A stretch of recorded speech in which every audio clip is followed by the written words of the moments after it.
Bismillahirrahmanirrahim. Apakah hutang manusia di dunia menghambat untuknya ke surga? Kalau belum sempat terbayar, tentu ini akan dihisab di timbangan. Hutang-hutangnya akan dibayar nanti dengan pahalanya. Ya. Jadi seperti itu, wallahu alam. Masalah dia dihambat masuk surga, tentu saja dilihat nanti. Kalau setelah utang itu ternyata amal baiknya jadi berkurang, langsung neraka dulu. Makanya harus diselesaikan utang-utang itu teman-teman. Dan ingat, jangan buka pintu hutang. Teman-teman sekalian, kita sekarang ini dililit dengan utang secara sengaja, dibuat program hutang itu. Utang rumah, utang motor, utang mobil, utang HP, hutang semua. Dan ini tidak boleh teman-teman sekalian ya.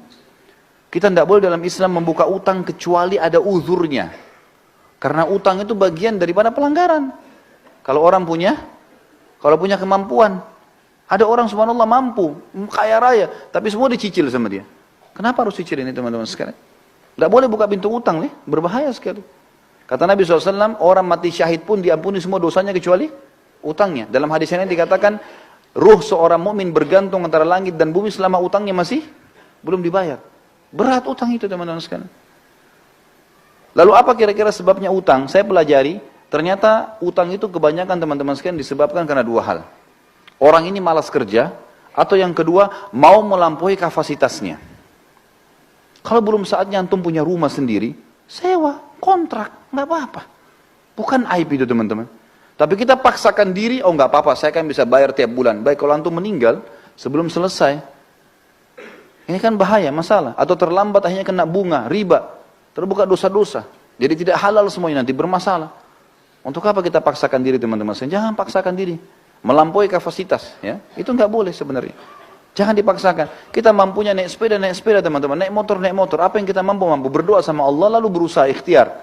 Jangan lampaui kapasitas. Nabung, sudah punya cash, beli cash, aman.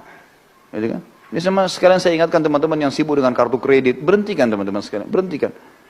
Antum bilang, oh ini 0%, baik 0% teman-teman sekalian. Setelah itu, kalau antum telat, ini malam jam 12 malam terakhir pembayaran, antum telat 1 menit, jam 12 atau 1 menit, kena bunga nggak? Kena bunga. 50.000, ya saya mampu bayar. Baik, 1 dirham riba, lebih berat daripada 36 kali berzina. Untuk apa? Tutup itu teman-teman sekalian, karena itu membuka pintu utang. Membuka pintu utang, dan utang tidak boleh. Sampai kata Nabi SAW, matlul ghani zulmun. Imam Madzhabi masukkan dalam dosa besar. Orang yang menunda pembayaran utang dan dia mampu, kezaliman, dosa besar. Untuk apa buka ini teman-teman sekalian? Sabar, cari uang cash beli, gitu kan? Ini penting. Kita cuma boleh buka pintu utang kalau darurat sekali. Emang darurat sekali. Ulama berikan contoh-contoh. Seperti misalnya tidak bisa makan kecuali harus utang. Gitu kan? Atau misalnya dia mau berbuat satu ibadah amal soleh, dia tahu dia bisa bayar lalu dia utang. Seperti orang mau akikah anaknya, atau orang mau idul adha, mau kurban. Dia tahu akhir bulan dia akan terima gaji. Sekarang tanggal 12 atau tanggal 13 lebaran idul adha. Baik, saya pinjam dulu uang teman saya tahu bisa bayar. Itu nggak ada masalah. Tapi kalau orang tidak jelas, sampai kata Nabi SAW, siapa yang sengaja utang. Ini bab-bab utang semua. Siapa yang sengaja utang dan dia niat tidak mau membayar dari awal, Allah persulit dia membayarnya. Dan siapa yang utang dari awal, dia niat mau membayarnya, Allah mudahkan dia membayarnya. Ya.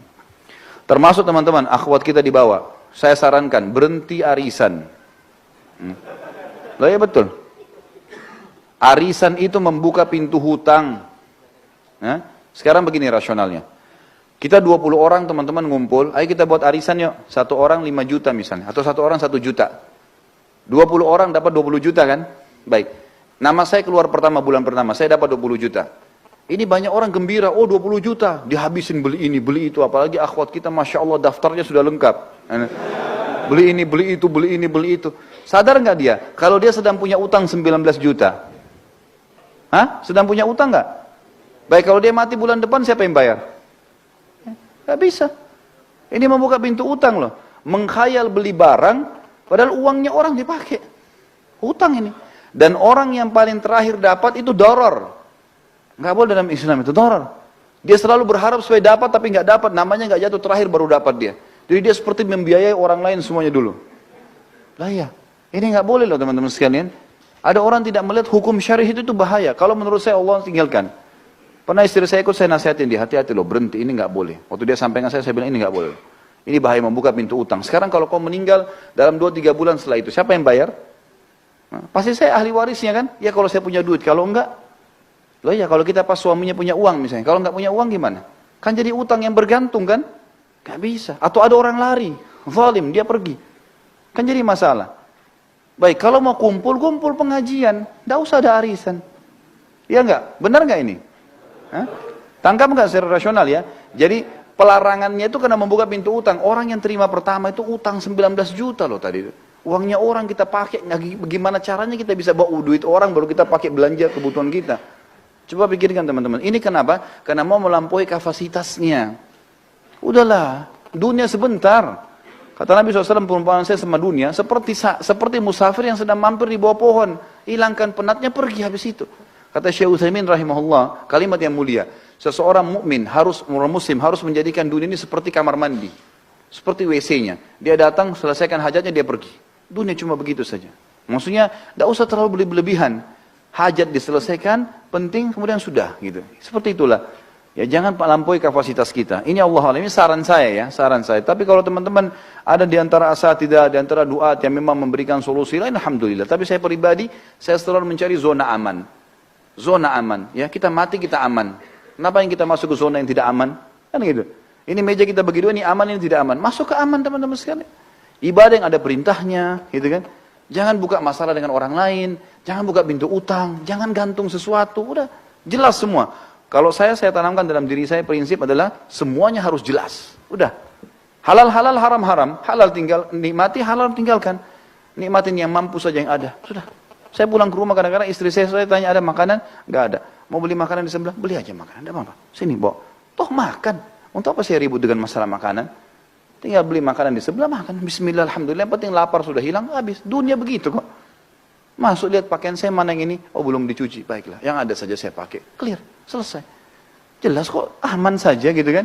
Gak ada sesuatu yang harus kita ributkan. Jadi ini poin yang mesti dipikirkan juga teman-teman sekalian.